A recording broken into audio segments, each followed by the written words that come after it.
Bonsoir, bonsoir, bonsoir tout le monde. Que tous ceux qui sont connectés aient l'amabilité de partager ce direct. Que Dieu vous bénisse. Alors, voilà, que Dieu vous bénisse. Que tous ceux qui sont connectés aient l'amabilité de partager le direct de main de cœur et de partager massivement le direct. Voilà. Que Dieu vous bénisse abondamment.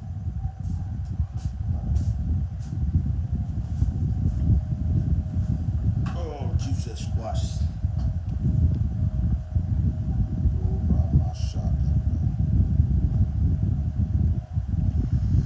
Partagez le direct, que Dieu vous bénisse. Alors, partagez massivement ce direct-là dans tous vos groupes. Partagez à tous vos amis. Partagez à toute personne que vous appréciez, que vous aimez. J'espère que vous m'entendez bien. J'espère que vous m'entendez bien. Que Dieu vous bénisse.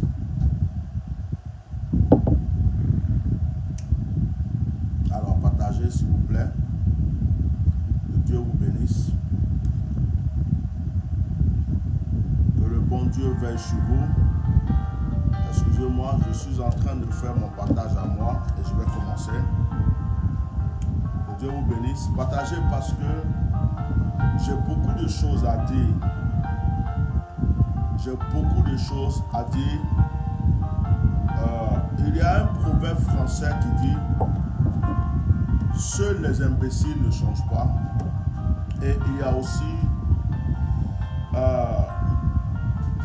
comment on appelle, beaucoup de leçons que nous apprenons dans la vie pas forcément par l'école ou par nos parents, mais la vie nous enseigne beaucoup de choses. Il y a des situations qu'on peut ne pas comprendre, mais ces situations sont là pour nous enseigner, pour nous grandir, pour nous élever. Regardez par exemple l'or. Moi, je suis en train de partager. Je suis en train de partager. Voilà. Regardez l'or. Quand vous voyez l'or, ce bijou-là, avant qu'il soit une bague, il est passé par le feu. Il est passé par le feu. On l'a refroidi avec de l'eau. On l'a martelé. On l'a frappé. Le bijoutier l'a tellement martelé avant qu'il soit ce bijou-là. Il a été poncé. Il y a beaucoup de choses qui ont été faites. Chaque être humain sur cette terre peut faire des erreurs. Chaque être humain peut croire qu'il est dans le bon. Il est dans la vérité. Quelqu'un peut même tuer quelqu'un en croyant que ce qu'il est en train de faire, c'est la vérité absolue. Qu'il est dans le bon. Mais il faut quelque chose. Il faut une intercession. Il faut un déclic. Il faut quelque chose pour pouvoir ouvrir l'esprit de cette personne pour lui faire comprendre que hey, le chemin que toi tu es en train de prendre, tu crois que c'était bon. Tu étais convaincu, tu es convaincu que c'est bon.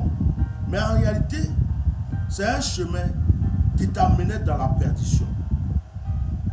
Il y a une chose que je remercie Dieu de m'avoir donné, c'est la simplicité. Et c'est aussi la sincérité. Mon grand défaut à moi, c'est que je ne sais pas faire les choses à moitié. Quand je veux aimer, j'aime. Veuillez partager le direct s'il vous plaît, mettez les cœurs. Quand je veux faire quelque chose, je le fais à 200%. Et avant de continuer ce direct, j'interpelle toutes les personnes du RHTP. J'interpelle tous les Ivoiriens. J'interpelle tout le monde. Je commence d'abord à dire à tous mes frères ivoiriens, surtout à mes frères du RHDP, que je vous ai beaucoup blessé. Je vous ai beaucoup blessé. Dans mes paroles, dans mes propos. J'ai injurié beaucoup. J'ai été très agressif à un certain moment envers vous. C'est comme si j'étais envoûté ou j'étais habité par une force qui devrait m'amener à vous marteler. Pourtant, en réalité, vous ne m'avez fait aucun mal. En réalité, vous ne m'avez fait aucun mal. Je suis né dans un quartier Doula. J'ai grandi dans un quartier Doula. J'ai grandi avec des petits Doula. Je parle parfaitement Doula. Je m'appelle même Ibrahim. J'ai été à la mosquée. Tout ce que j'ai appris dans ma vie, c'est des petits Doula qui m'ont appris. J'ai un père adoptif musulman, imam du moins, qui perd à son âme qui est décédé. Je n'ai jamais rien eu contre quelqu'un. Mais on peut se demander aujourd'hui, pourquoi tu es rentré dans cette histoire-là? Et puis, tu as changé. Je me rappelle, j'ai un ami avec qui j'ai grandi, Bakary. Il se trouve aujourd'hui en Allemagne. Il y a Bakary qui m'avait appelé un jour. Il dit, Ignace, je ne te reconnais pas, qu'est-ce qui t'arrive? Enlève ta bouche dans leur histoire là. Tu n'es pas comme les gens là. Tu sais comment on a grandi. Tu sais qu'est-ce qui se passe. Mais pourquoi laisse les gens là? Pourquoi tu mets ta bouche dedans? Qu'il y a des gens même de fois qui t'insultent que je connais. Je leur dis non, il n'est pas comme ça, il n'est pas ceci, il n'est pas cela. Mais s'il te plaît, Bakary m'a appelé pour me donner beaucoup de conseils, mais je ne l'avais pas écouté. J'ai Monsieur Kokora des États-Unis, et c'est un frère des États-Unis du RHDP qui m'avait apprécié, qui à un certain moment m'avait donné des conseils. Mais je n'ai pas écouté. Je n'ai pas écouté parce que il y avait même Lagui Chérif, tout ça, qui s'était approché de moi, parce que ces personnes m'avaient apprécié. Et m'avaient donné des conseils. Sors de ça, mon frère, sors de ça. Ce n'est pas fait pour toi. Ces choses ne sont pas faites pour toi. Tu es un homme de Dieu. Reste neutre. Défends la cause du peuple. Parle pour le peuple. Si ça ne va pas, tu parles pour le peuple. Si quelqu'un du RHDP a de connaître, dis-lui que ce que tu fais n'est pas bon. Quelqu'un du PDCI a de connaître, dis-lui que ce n'est pas bon. Quelqu'un, un Ivoirien, tu es un serviteur pour le peuple. Mais ne va pas défendre une cause. Mais j'étais aveuglé. Aujourd'hui, je le dis devant le monde entier. Je souffre dans mon cœur. Pourquoi je souffre? Les corps, les gens qui prétendent suivre Babo, les gens qui prétendent suivre Blé Goudé, les gens qui prétendent suivre Simon Babo sont en réalité les personnes qui m'ont fait le plus de mal et qui m'ont fait du mal. Si on me demande aujourd'hui, est-ce qu'il y a quelqu'un du RHDP qui t'a fait du mal? Je ne peux présenter personne, je ne peux parler de personne. À part les injures que j'ai reçues, c'est normal. Je suis venu attaquer leur candidat, le président de la République, leur parti politique ou bien quoi que ce soit. C'est normal qu'ils m'insultent. À part ces injures, pour dire qu'un Djoula, une personne du Nord, un RHDP m'a fait du mal à moi, devant Dieu, jamais. Mais ceux qui m'ont fait le plus du mal sont ceux que, en réalité, bêtement, je suis allé défendre et c'est même pas pourquoi.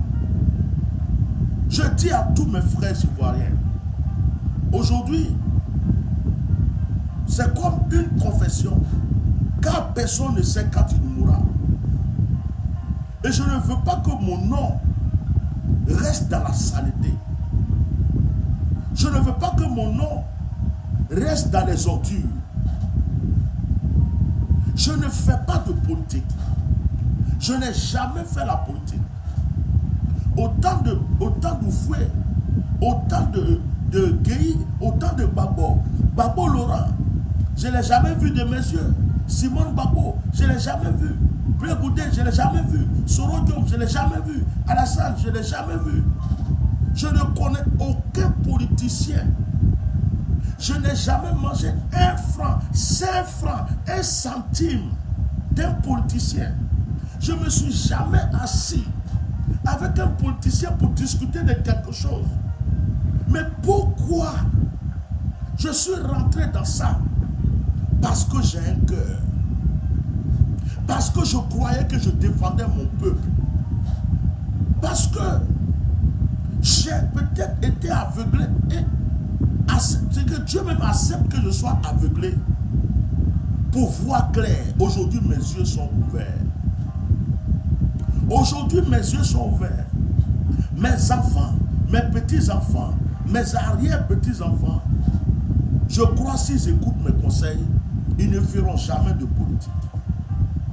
Ils ne feront jamais de politique dans leur vie.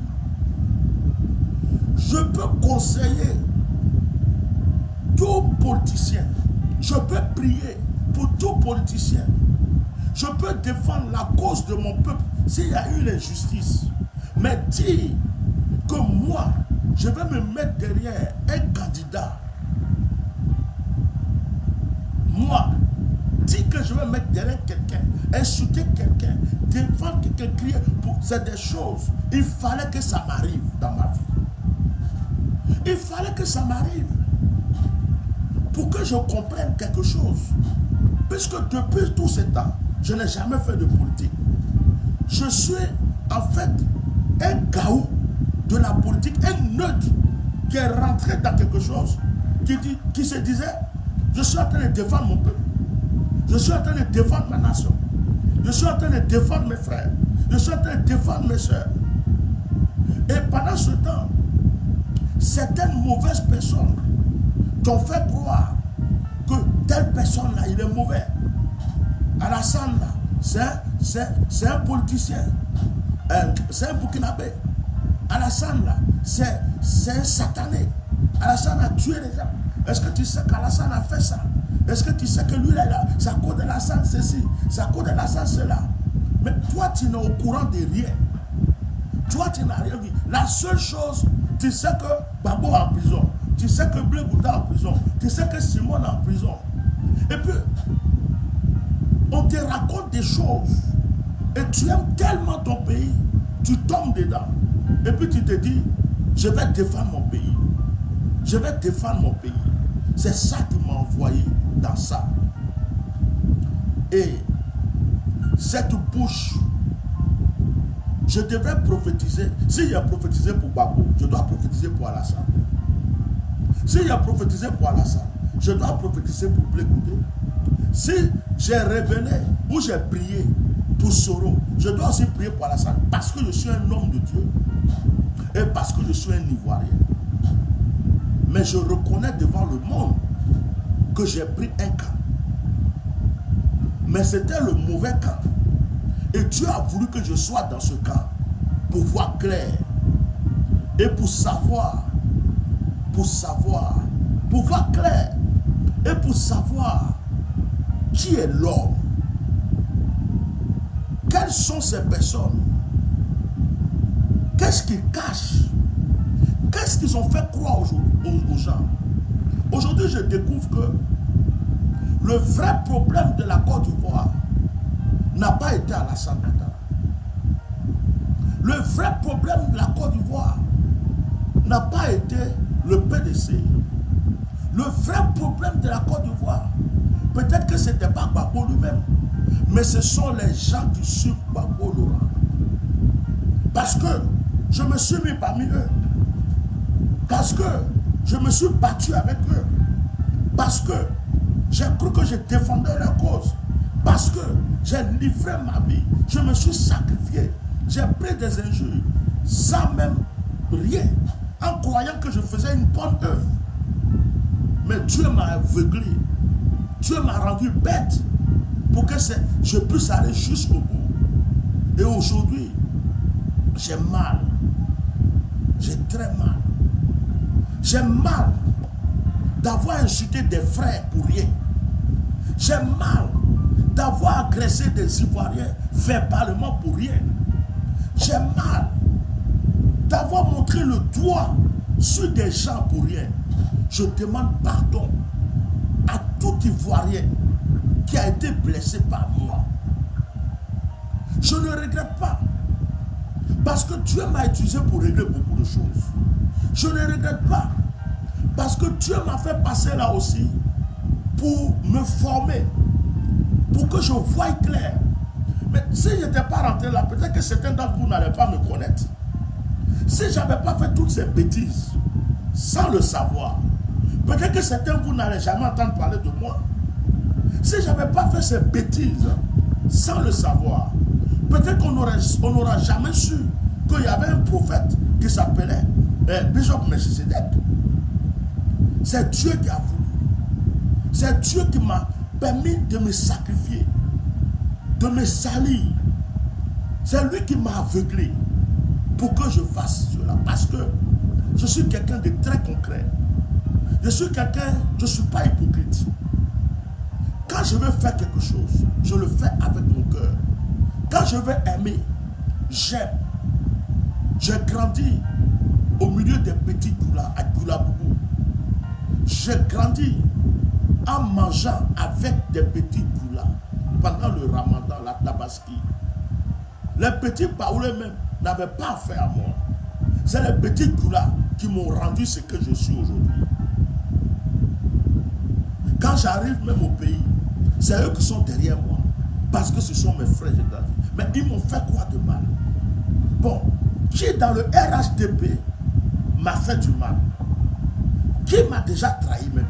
Qui m'a fait? Au contraire, les gens qui m'ont plus appelé, qui m'ont parlé, qui m'ont considéré et qui m'ont appelé frère, sont les gens du RHDP. Aucune personne, quand j'ai défendu Simone Gbagbo et qu'elle est sortie, est-ce que même quelqu'un auprès de Simone Gbagbo m'a appelé un jour pour me dire frère, merci pour tout le combat que tu as mené? Quand j'ai défendu Gbagbo Laurent qui est sorti, qui parmi les gens qui suivent Gbagbo Laurent, qui m'a appelé un jour pour me dire frère, merci vraiment pour tes prières et le combat que tu as mené? Quand j'ai défendu Blé Goudé, qui auprès de Blé Goudé m'a appelé un jour pour dire merci mon frère? Mais ceux qui m'ont appelé, ceux qui m'ont parlé, ceux qui m'ont une fois considéré, et ils m'appellent malgré que je les attaquais, malgré que truc, et qui m'appelaient même frère. Ceux-là, ce sont les gens du RHDP. En particulier, une personne qui est aux États-Unis, qui s'appelle Baboukari Balo. Balo, le frère Balo. Le frère Balo, il m'a aimé. Balo, avec M. Kokora et Lagui Chérif, ont été les trois personnes. M. Kokora, Balo, Lagui Chérif. Ces trois personnes m'avaient déjà appelé, comme des frères, pour m'encourager, pour m'exhorter, pour même me féliciter, mais avec amour. Avec amour.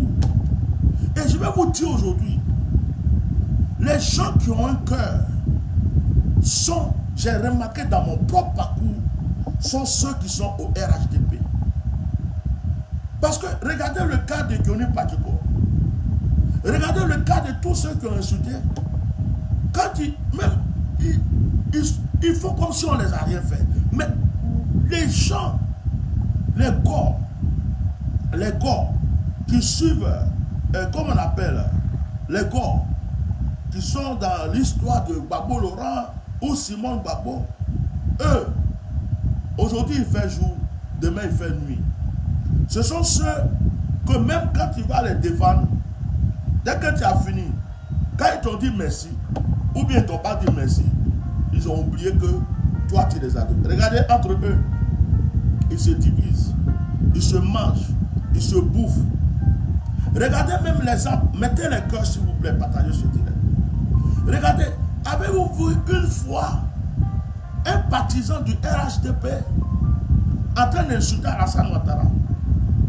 Avez-vous, malgré tout ce que Alassane Ouattara va faire, même quand ils savent que ce qu'il va faire là, ce qu'il fait n'est pas bon, même s'ils savent que c'est une erreur, avez-vous vu une seule fois un membre du RHDP attaquer Dominique Ouattara, Alassane Ouattara ou quelqu'un de leur groupe? Jamais. Si c'est entre eux, ils font leurs petits parabes, ça peut arriver. Mais ils ont respecté toujours leur président. Ils ont respecté malgré tout, même s'il est dans l'erreur. Mais regardez les gars, regardez ceux qui suivent Babo, regardez ceux qui suivent Simon Babo. C'est eux qui insultent Babo. C'est eux qui insultent Simon Babo. C'est eux qui insultent Bleu Goudé. Regardez leur nature, regardez leur comportement. Pouvons-nous faire confiance à des personnes comme ça? Quelqu'un qui peut s'asseoir et puis insulter son père. Quelqu'un qui peut s'asseoir et puis insulter sa mère. Quelqu'un qui peut s'asseoir et puis insulter son oncle. Quelqu'un à qui tu as fait du bien. Quand tu as fini, il a fini de manger et puis te vomit dans la mer. Non. C'est une personne ingrate. C'est une personne mauvaise. Je suis quelqu'un de vrai. Je suis quelqu'un. C'est ma sincérité qui me fait du mal. C'est mon cœur qui m'a fait beaucoup de mal dans ce monde. Parce que quand j'aime, j'aime. Quand je veux faire quelque chose, je le fais. Aujourd'hui, je vous parle. Ça fait au moins 3 jours. 3 jours. Quand vous voyez mon visage, vous pouvez savoir si je suis sincère ou pas. Ça fait 3 jours. Ce n'est pas parce que je regrette. Je regrette que... je regrette, oh, je souffre, pourquoi j'ai fait? Non. Mais c'est comme si je souffre d'avoir, on va dire, c'est comme si tu as fait injustement du mal à des gens qui t'ont rien fait. Des gens qui t'ont rien fait. Et puis tu te lèves comme ça, tu viens les agresser. Tu viens les faire du mal. Parce que tu crois que tu es en train de défendre une bonne cause. Chers frères du RHDP, devant Dieu, devant les hommes, devant les anges, je me mets à genoux. Je vous demande tous pardon. Considérez que c'est Dieu qui m'a aveuglé, qui a permis que je sois bête pour voir clair. Considérez que si je n'étais pas passé là, je n'allais pas comprendre beaucoup de choses. Considérez que si je n'étais pas arrivé à ce point, puisque je n'étais pas dans la politique, puisque je ne connais pas Bleu Goudé, je ne connais pas Babo Laurent, je ne connais pas Simon Babo, même Bédier, je n'ai jamais attrapé les mains. Le seul président que ma main a touché, que mes yeux ont vu, c'est Houphouët-Boigny. Je suis venu en France définitivement en 1999.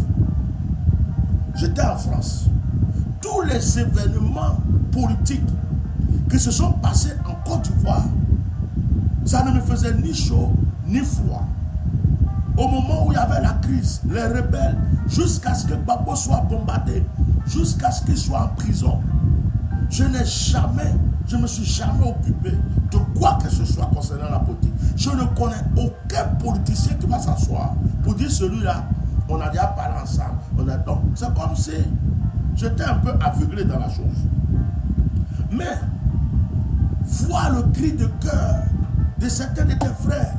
Tu vois les exilés, tu vois des prisonniers. On te parle de microbes. On te parle de ceci. On dit qu'ils ont cassé la maison des gens. On dit il y a ça. Et puis tu es à l'étranger. Tu vois, on dit l'ex-président en prison. Il y a des anciens militaires qui sont en prison. Et puis toi tu es à l'étranger. Tu entends des nouvelles seulement. Et puis tu aimes ton pays.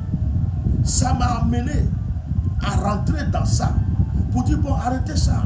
Alassane, fais ceci. Il ne faut pas faire cela. Arrêtez ceci. Comme si je défendais une bonne cause. Comme si je défendais une bonne cause. Et j'étais sincère. Parce que Alassane Dramane Ouattara était devenu le démon dans mon esprit. Il était devenu le diable dans mes pensées. Il était devenu Satan dans mon imagination. Et les autres étaient devenus des anges. Mais ce n'était pas vrai. Aujourd'hui, je peux dire que c'est Dieu qui a mis Alassane Ouattara là où il est. Parce que si lui n'avait pas été là, vu le comportement des gens que je vois aujourd'hui, qui étaient au pouvoir avant qu'Alassane n'arrive, quel aurait été mon pays? Quel aurait été mon pays? Quel aurait été mon pays? Aujourd'hui, on le critique, d'accord. Mais Dieu vient de me montrer que ceux qui le critiquent, qui l'attaquent, qui parlent de lui, sont encore plus mauvais que lui. Mais c'est seulement lui qu'on a présenté. Oui. Franchement, tu es obligé de fois de passer par des erreurs, par le feu. Et j'ai payé vraiment le prix. J'ai failli mourir dans ce combat. J'ai reçu des injures, des menaces. J'ai sacrifié ma réputation. Je me suis sali. Je suis sorti dans mon cadre de serviteur de Dieu. Je suis rentré dans quelque chose que je ne faisais jamais de ma vie. Et cela, à partir de 2010, que tout a commencé, jusqu'aujourd'hui. On va dire que si j'ai parlé dans la politique, c'est depuis 2010. C'est-à-dire que là, ça va faire 12 ans que moi j'ai mis ma bouche dedans. Sinon, avant, après, jusqu'au bombardement. C'est-à-dire que tout ce qui s'est passé à Abidjan même là, avant que Gbagbo soit bombardé là, je n'étais au courant de rien. Parce que je ne vivais pas en Côte d'Ivoire. Et je ne demandais même pas les nouvelles. Le jour même que Gbagbo a été bombardé, c'est à la télé que moi j'ai vu. Et avant que Gbagbo ne soit bombardé, j'avais reçu un message prophétique. J'ai demandé qui est proche de Gbagbo.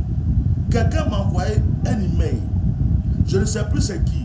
J'ai écrit à la personne. Je lui ai dit, je dormais, Dieu m'a montré quelque chose.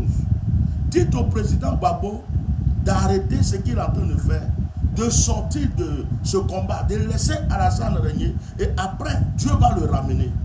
Ils m'ont balancé le message, ils l'ont jamais, je ne sais pas si Gbagbo a reçu ça, ils ne m'ont jamais écouté. C'est après on dit que Gbagbo a été bombardé et on l'a attrapé, on l'a jeté. Je dis voilà, on avait prévenu les gens ne nous ont pas écoutés.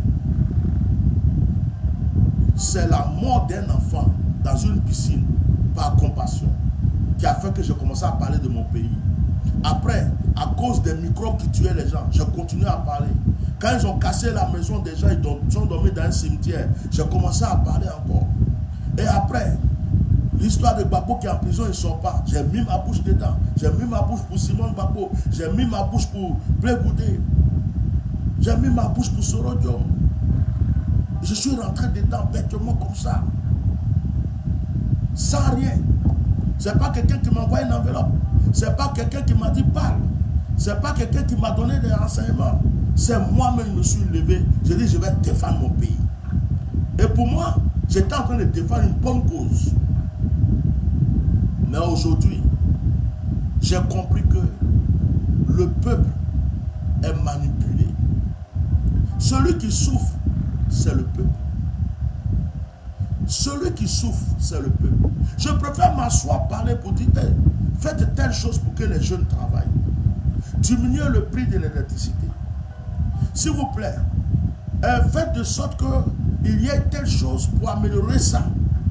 Je préfère défendre. Ah, les policiers, arrêtez d'escroquer les gens. Les gendarmes, votre travail, ce n'est pas de faire ceci. Je préfère défendre la cause de mon peuple, du citoyen, que de venir défendre des gens qui mangent.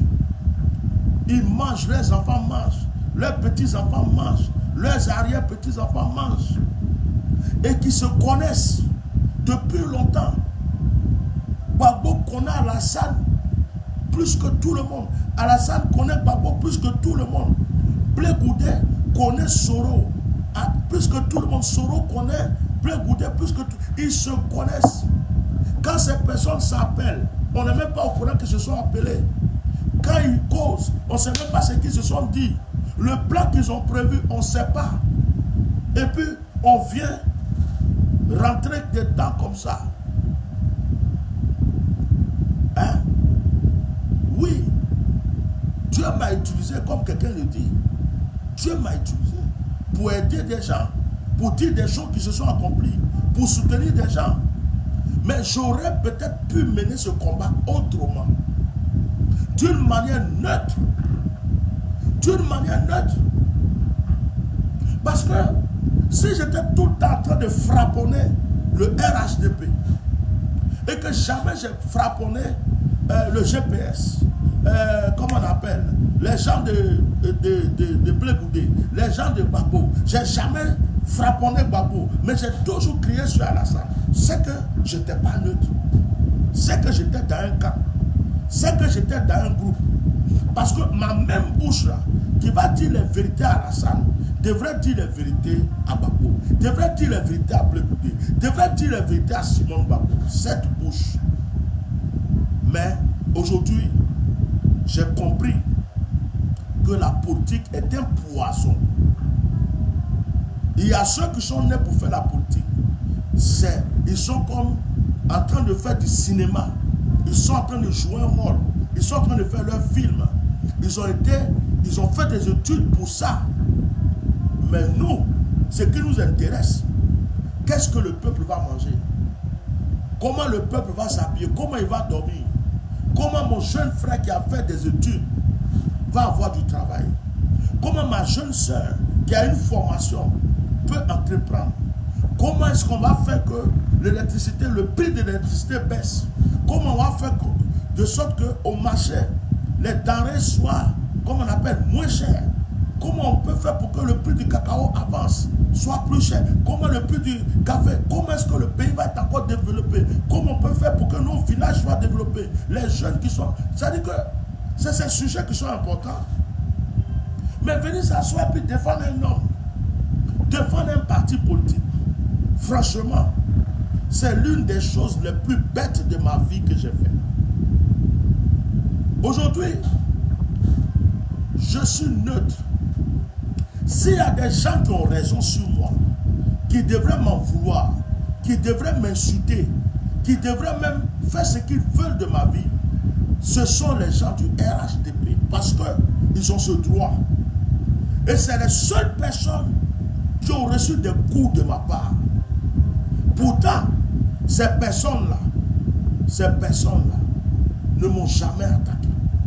Au contraire, si j'appelle, excusez-moi, allô, mon frère, ça va et toi? Oh, mais tu peux venir. Ou bien, d'accord, à tout à l'heure. À tout à l'heure. Oh, il n'y a pas de souci. Tu viens avec qui tu veux. Je vais prévenir madame. Il n'y a pas de souci. Merci beaucoup. À tout à l'heure. Merci.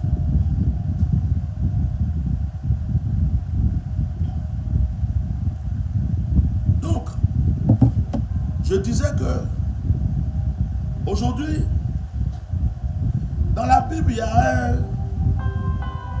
il y a une histoire de l'enfant prodigue. Et aujourd'hui, quand je parle, je me rappelle de l'histoire de l'enfant prodigue. L'enfant prodigue était en paix. Son papa était roi.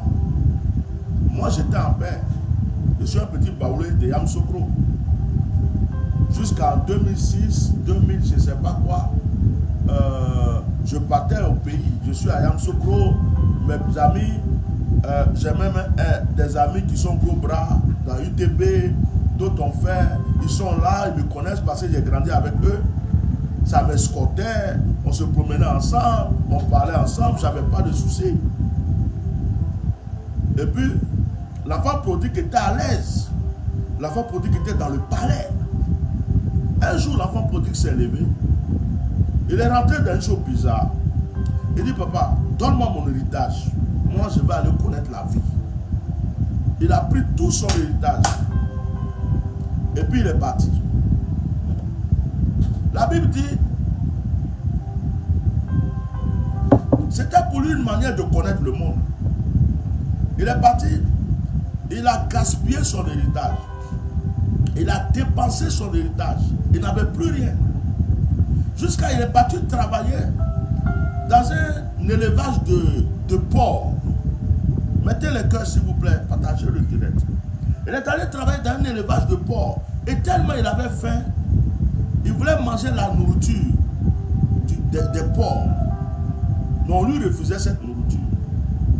Et puis un jour il s'est assis. Il dit, ah, qu'est-ce que j'ai fait de ma vie? J'étais assis au palais. Avec mon père qui est roi, j'avais tout. Je suis venu, regarde comment je suis. Je n'ai même pas de travail, je vais manger la nourriture des porcs. Ok, il n'y a pas de honte dans ça. Je vais retourner vers mon père. Je vais lui demander pardon. S'il veut même là, je vais travailler dans sa maison comme serviteur. Parce que je n'ai plus d'héritage. Ce n'est même pas la peine de me considérer comme son fils. Il est retourné vers son père. Il dit, son père voit, les serviteurs voient quelqu'un venir. On dit, c'est qui? On dit, c'est ton fils. Il dit, quel fils? Il sort. Oh mon fils, sois le bienvenu. Il dit, papa, ne me considère plus comme ton fils. Prends-moi comme un esclave. Prends-moi comme un serviteur. Son papa dit, oh non. Allez-y me tuer le veau le plus gras. On va manger, on va faire la fête. Mon fils qui était perdu est revenu. La leçon, c'est quoi? Tu es obligé de passer dans certaines situations de foi pour connaître la vie. Et l'enseignement de la vie n'a pas d'âge.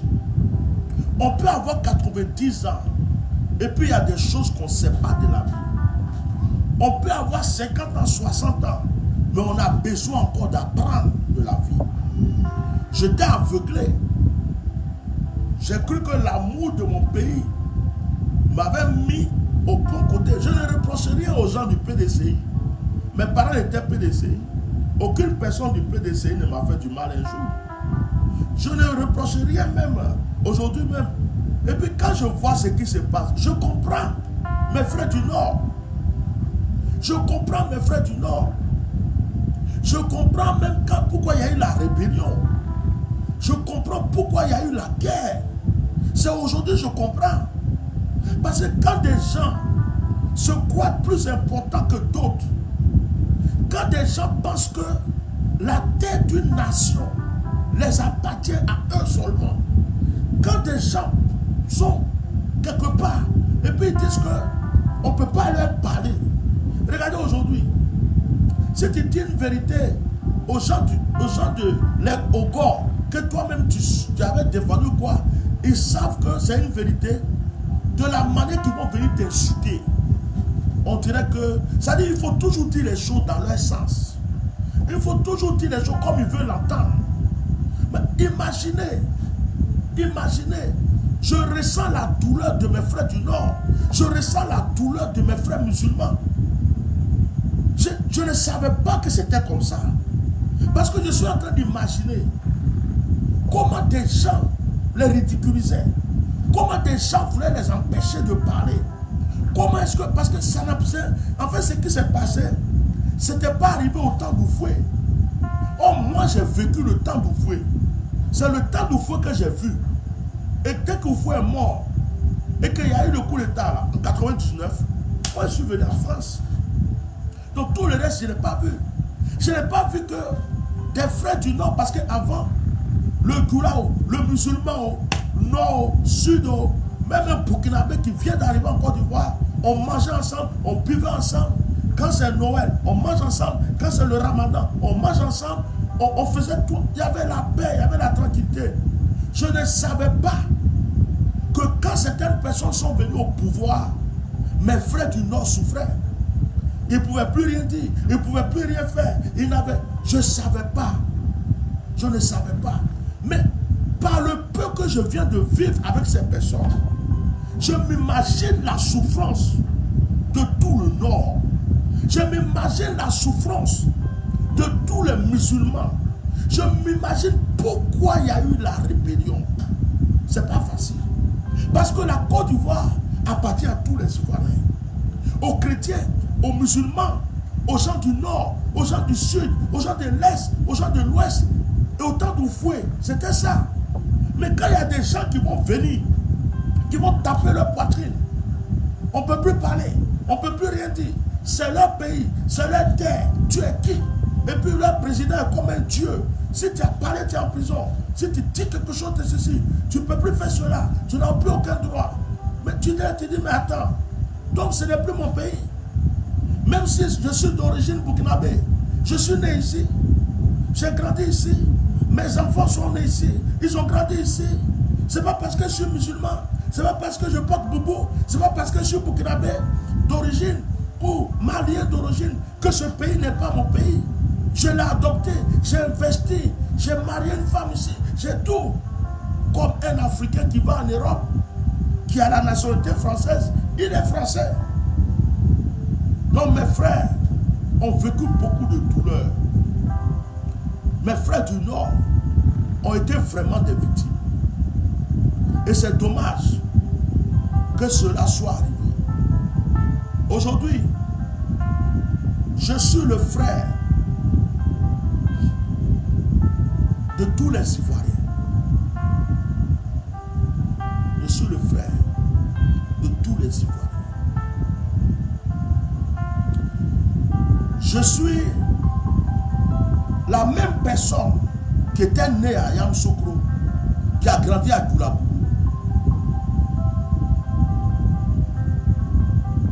Vous savez ce que je vais faire? Je vais acheter du riz. Je vais acheter de l'huile. Je vais acheter du sucre. Je vais acheter beaucoup de choses que je peux acheter. Je vais aller dans une mosquée. Et je vais faire des dons. Je vais faire des dons.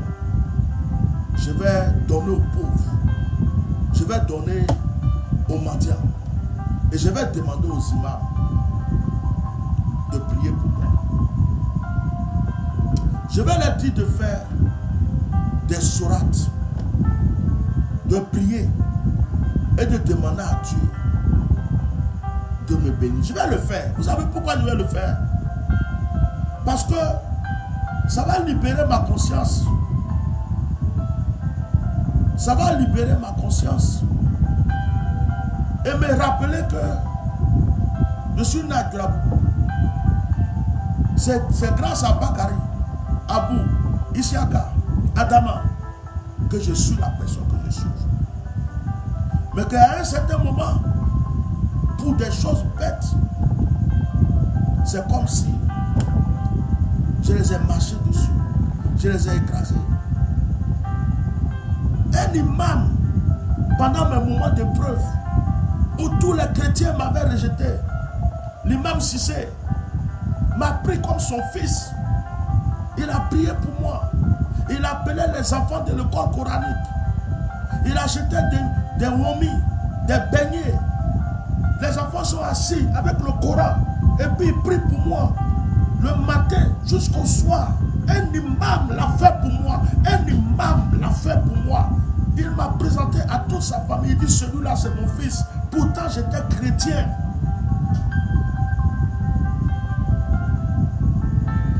Quel est le pasteur qui m'a vraiment aimé comme cet imam?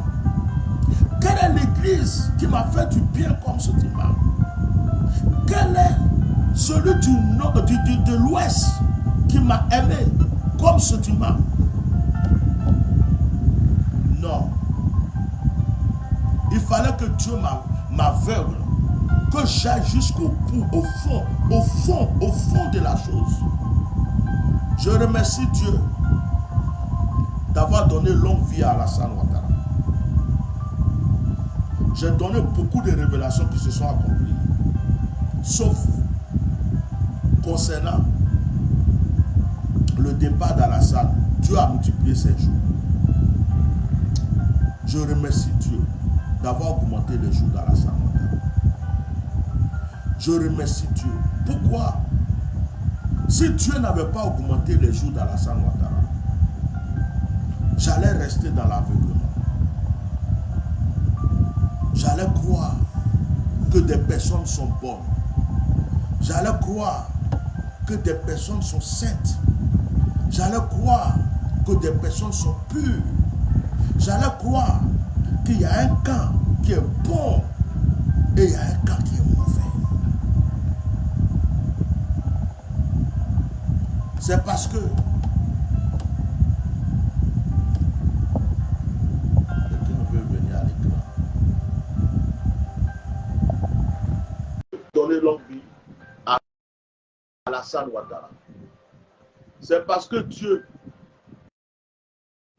a augmenté les jours d'Alassane Ouattara qu'aujourd'hui, on peut voir tous les traîtres, tous les menteurs, tous les hypocrites. La vérité qui était cachée, qu'on nous faisait croire le contraire, à cause de ce que Dieu a augmenté les jours d'Alassane Ouattara. Aujourd'hui, nous qui étions aveuglés, qui croyons à tous les mensonges qu'on nous disait, nos yeux sont en train de s'ouvrir. Que Dieu soit loué. Que Dieu soit loué d'avoir augmenté les jours d'Alassane Ouattara. Si Dieu n'avait pas augmenté les jours d'Alassane Ouattara, on n'allait pas savoir qu'il y a un problème entre Simone Gbagbo et Gbagbo. On n'allait pas savoir que Blé Goudé avait un problème avec Gbagbo. On n'allait pas savoir, non, que des personnes chantaient, alléluia, la Côte d'Ivoire nous appartient. En réalité, quand des gens disaient que la Côte d'Ivoire les appartenait, c'est parce que ces personnes veulent s'accaparer la Côte d'Ivoire. Aujourd'hui, on veut ou on ne veut pas. Quand on regarde Abidjan, quand on regarde la Côte d'Ivoire, même quand tu ne mets pas les pieds, que tu regardes ça à la télé, que tu vois les images, la Côte d'Ivoire est devenue le pays de l'Afrique de l'Ouest qui brille le plus. Je suis allé dans beaucoup de pays africains. Le pays qui ressemble à la Côte d'Ivoire, il n'y en a pas. Qu'on veuille ou pas. Même en France, il y a des problèmes. C'est pourquoi il y a les gilets jaunes. Aux États-Unis, il y a des problèmes. Dans n'importe quel pays, il n'y a pas un président qui est juste, totalement juste pour un peuple. Mais on veut ou pas, la Côte d'Ivoire a connu quelque chose. Mais il y a des personnes qui nous ont fait croire qu'ils sont des saints. Mais quand eux, ils étaient au pouvoir, ils ont fait quoi avec l'argent? Ce n'était pas les petites filles. Ce n'était pas aller danser à la rue Princesse. Même pour aller à Yamoussoukro. Si tu voyais les trous, d'Abidjan Yamoussoukro, tu voyais les trous, tu pouvais casser ta voiture sur la route. L'argent là, ça servait à quoi? À faire la fête. Si tu n'étais pas avec eux, tu ne pouvais pas manger. Combien de petites filles ont eu des voitures, des RAV4, des 4x4, des ceci, cela? Combien de petites filles ont eu des maquis, des restaurants? Et puis, l'histoire de brouteur, ça a commencé à se développer au temps du règne de Gbagbo. Ce n'est pas au temps d'Alassane. Quand on parlait de brouteurs, les brouteurs même étaient encouragés. Les brouteurs étaient félicités.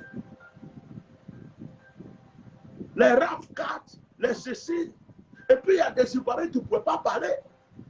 Il y a des Ivoiriens même, je me rappelle, je suis allé en 2006 en Côte d'Ivoire. J'étais devant le lac du Fort-Boigny. Comme les crocodiles n'avaient pas à manger.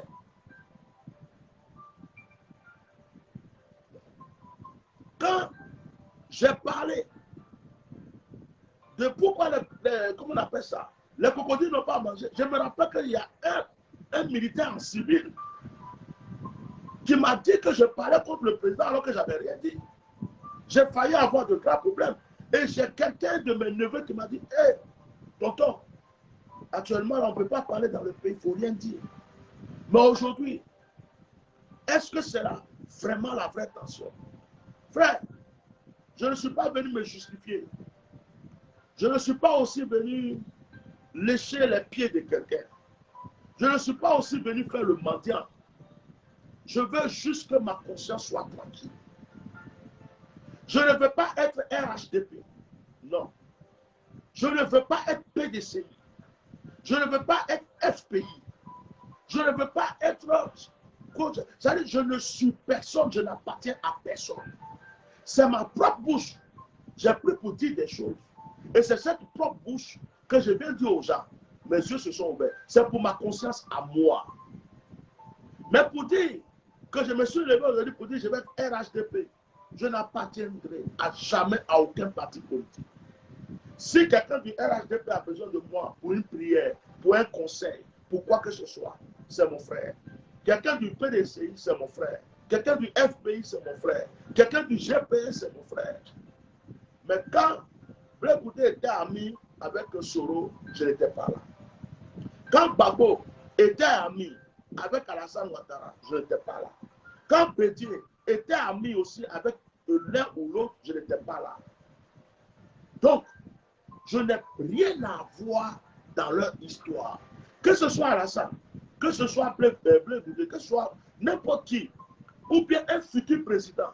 Si demain mon peuple souffre, je peux avoir la douleur pour dire, hey, arrêtez de faire souffrir mon peuple. Ils ont faim, ils ont soif. Mais pour dire que je vais me mettre là, telle personne, ceci, cela, non. J'ai eu ma part de leçons. Aujourd'hui, je peux m'asseoir devant quelqu'un pour lui dire, hey, j'ai été dans une école. J'ai été dans une école pour comprendre que la politique est un poison. Je peux raconter mon histoire à quelqu'un. Parce qu'avant, là, je ne savais rien. Mais maintenant, je connais les politiciens et je sais ce que c'est que la politique. J'ai été enseigné. C'est comme si j'étais dans une école, à une formation. J'ai fini d'avoir mon diplôme. C'est fini. C'est fini. Que Dieu bénisse la Côte d'Ivoire. Que Dieu bénisse tous les Ivoiriens. Que Dieu bénisse le président qui est aujourd'hui le président de la République. La Bible dit, Dieu ne peut établir une autorité. Quelqu'un ne peut pas être une autorité si ce n'est pas Dieu qui l'a établi. Qu'il soit mauvais, qu'il soit bon, si ce n'est pas Dieu qui a voulu qu'il soit président, il ne sera jamais président de la République. Que Dieu bénisse le président de la République. S'il a un problème, c'est avec Dieu qui règle. Ce n'est pas moi qui va régler ce problème. Que Dieu bénisse tous les Ivoiriens du nord, du sud, de l'est, de l'ouest. Que Dieu fasse qu'il y ait du travail en Côte d'Ivoire. Que Dieu fasse que la jeunesse se développe autrement. Que Dieu fasse que ce pays ne cesse de grandir, de régner, de gloire en gloire. Que Dieu ramène le vrai amour, la vraie paix en Côte d'Ivoire. Que Dieu console tous ceux qui ont perdu des parents, leur vie, leur intégrité pour ces problèmes politiques. Et je donne un conseil au peuple ivoirien. Ne vous laissez plus tuer pour la politique, s'il vous plaît. Je donne un conseil à mes frères ivoiriens. Vous avez souffert. La mort a frappé notre pays parce que vous avez cru que vous défendiez une cause. Je donne un conseil à mes frères, les jeunes, les mamans, les papas. Pensez à vos enfants. Pensez à votre famille.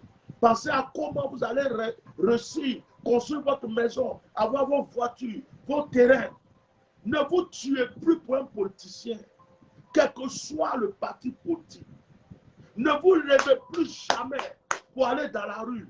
Ne vous levez plus jamais pour taper votre poitrine.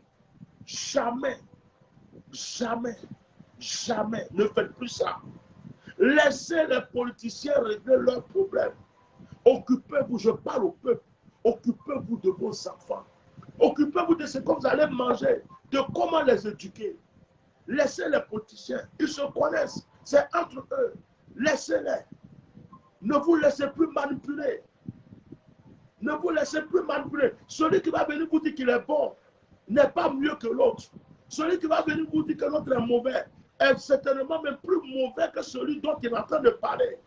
Pensez à vos enfants. Vous imaginez combien de personnes qui sont mortes bêtement. Vous imaginez combien de personnes ont perdu des biens, des vies. Vous imaginez, c'est une leçon que Dieu donne à tous les Ivoiriens. Ne mettez, ne vous, si tu es dans un parti politique, que tu veux défendre ton candidat, que tu bats des campagnes, que tu fais des trucs, c'est ton droit. C'est ton droit. C'est parce que tu es dans le parti. Fais ce que tu as à faire. Mais je parle au peuple. Surtout vous qui n'appartenez à aucun parti. Qu'on ne vienne plus vous mentir. Sortez dans la rue. Telle personne n'est pas bien. Alassane est ceci. Venez, on va marcher pour faire ça. Gbagbo n'est pas bon. Venez, on va faire ça. Blé Goudé n'est pas bon. Ne laissez plus vos enfants sortir, crier, faire n'importe quoi. Pensez à ce que vous allez manger. Dieu nous a enseigné. Dieu nous a enseigné. Vous savez, Gbagbo a un cœur. Gbagbo Laurent, c'est une bonne personne. Gbagbo Laurent, c'est une très bonne personne.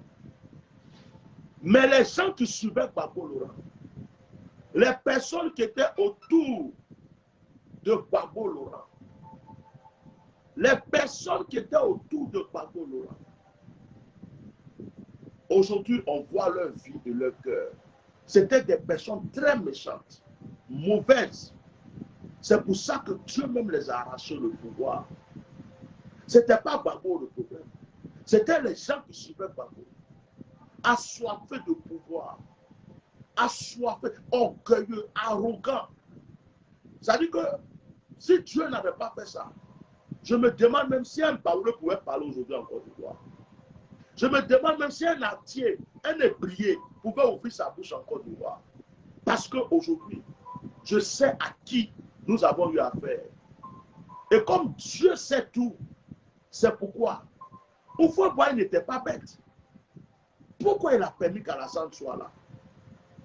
Pourquoi il a permis? C'est la question que je me pose aujourd'hui. C'est parce qu'il a dû voir certaines choses.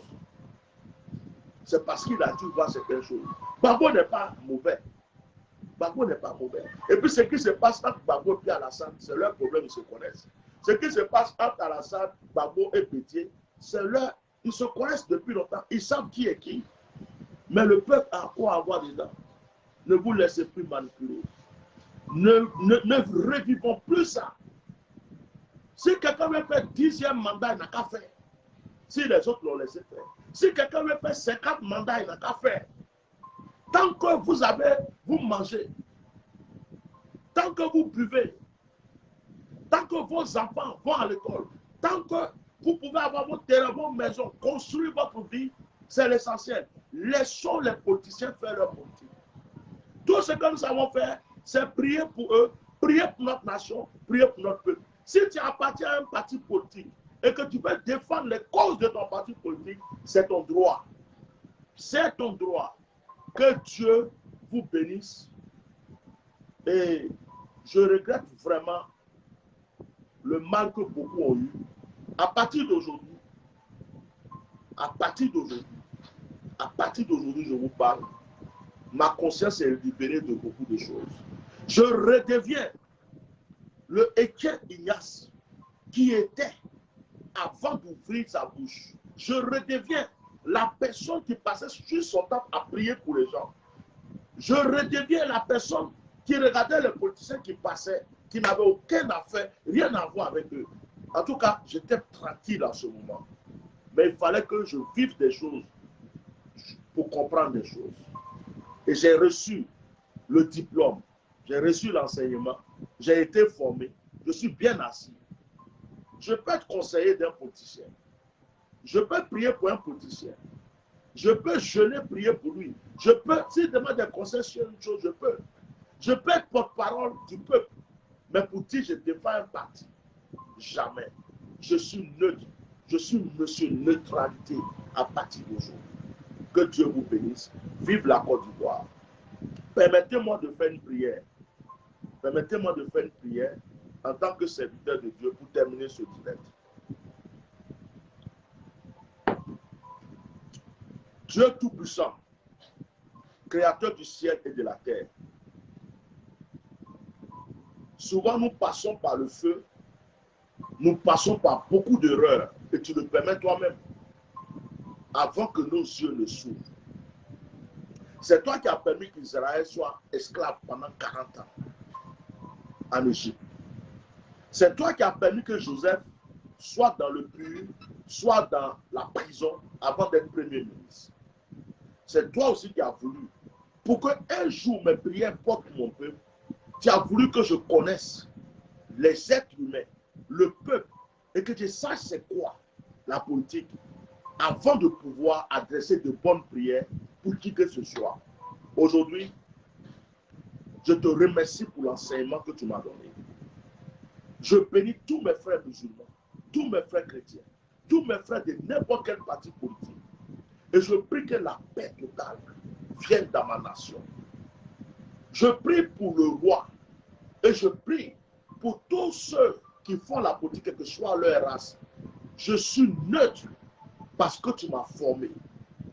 Personne ne peut encore m'exploiter. Personne ne peut m'utiliser. Mais Père, que cet enseignement soit aussi pour mes frères et sœurs. Je refuse que quelqu'un meure encore, que quelqu'un souffre pour la politique dans ma nation. Que la Côte d'Ivoire devienne un pays de paix, de tranquillité, de vie en vie, de génération en génération. Au nom de Jésus. Amen. Que Dieu vous bénisse. Merci à ceux qui m'ont considéré et qui ont suivi ce direct. Merci de le partager. Je remercie le frère Balo des États-Unis, qui est vraiment un vrai frère. Un vrai frère. Et j'espère qu'on va se voir. S'il faut que je vienne aux États-Unis ou qu'il vienne en France, qu'on se voit. Je le remercie beaucoup. Parce que c'est quelqu'un de très bon, de très sage, et quelqu'un qui a un cœur. Il fait partie des gens qui m'ont aimé, même malgré même que je fais, qui m'ont aimé et qui sont venus vers moi. Je remercie aussi le grand frère Kokora, parce que j'ai entendu sa voix plusieurs fois, il m'avait appelé. Il a essayé un moment de m'interpeller. Il a essayé un moment de me donner des conseils, d'ouvrir mes yeux. Mais tout ce que le frère Kokora m'avait dit que je n'avais pas écouté, aujourd'hui j'ai vu que c'est lui qui avait raison. J'ai vu que Balo avait raison. Je remercie le frère Ladi Chéri. Un moment, on s'était pris la tête. Après, on a parlé ensemble. Et depuis longtemps, il est dans son coin, je suis dans mon coin. Mais c'est quelqu'un aussi de bon. Et c'est ces trois personnes seulement que je connais. Et je les remercie beaucoup. Je les remercie beaucoup parce que, sans se rendre compte, ils ont aussi sauvé une vie. Ils ont sauvé une vie. Et c'est la paix. Que Dieu les bénisse. Et que Dieu bénisse tous les Ivoiriens. Bonne soirée. Tous ceux qui prient avec moi, on devrait faire un direct ce soir de prière. Mais puisque je viens de faire ce direct, je ne peux pas faire de direct de prière. J'ai préféré libérer ma conscience, être tranquille avant de faire des directs de prière. Parce que cette situation, moi je suis quelqu'un de très honnête et je ne sais pas jouer à l'hypocrisie. Quand je souffre, tu vas savoir que je souffre. Quand je pleure, je dois pleurer. Quand je ris, je ris. Et là, je voulais être en paix dans ma tête avant de faire des directs de prière. Donc, excusez-moi pour ce soir. À partir de la semaine prochaine, on va démarrer nos directs de prière. Que Dieu vous bénisse. Merci.